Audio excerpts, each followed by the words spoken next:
വിവിധ ട്രേഡ് യൂണിയനുകളുടെ ആഭിമുഖ്യത്തിൽ പള്ളുരുത്തിയിൽ മെയ് ദിന റാലി സംഘടിപ്പിച്ചു.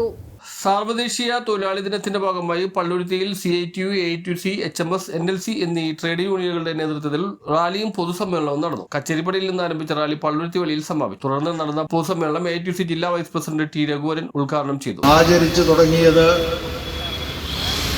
1926-ലാണ്.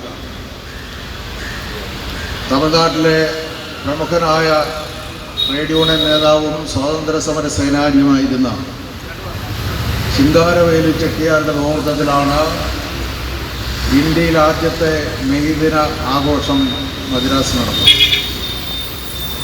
അതും കഴിഞ്ഞ് പിന്നീടാണ് കേരളത്തിൽ 1936-ലാണ് മെയ് ദിനം ആചരിക്കാൻ തുടങ്ങിയത്. അത് കേരളത്തിലെ പ്രമുഖരായിരുന്ന ട്രേഡ് യൂണിയൻ നേതാക്കന്മാർ KP പോളും KK വാര്യരും അടക്കമുള്ള തൊഴിലാളി നേതാക്കന്മാർ നേതൃത്വം കൊടുത്തുകൊണ്ടാണ് തൃശ്ശൂരിൽ ആദ്യമായി മെയ് ദിനം ആചരിച്ചത്.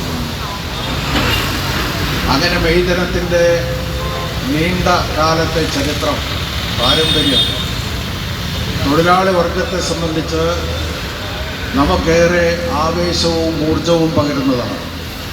HMS നേതാവ് KJ ബേസിൽ അധ്യക്ഷത വഹിച്ചു. CITU area secretary KP Selvan സ്വാഗതം പറഞ്ഞു. KP Soman, KK Suresh Babu, NT Sunil, Jason Jose, KP Manilal, PR Vinayan, PB Sabu എന്നിവർ സംസാരിച്ചു. CITU ഏരിയ പ്രസിഡന്റും കൗൺസിലറുമായ CR ബിജു നന്ദി പറഞ്ഞു. News bureau, Palluruthy. Sir IPS ആണല്ലേ? IPS അല്ല, CP+.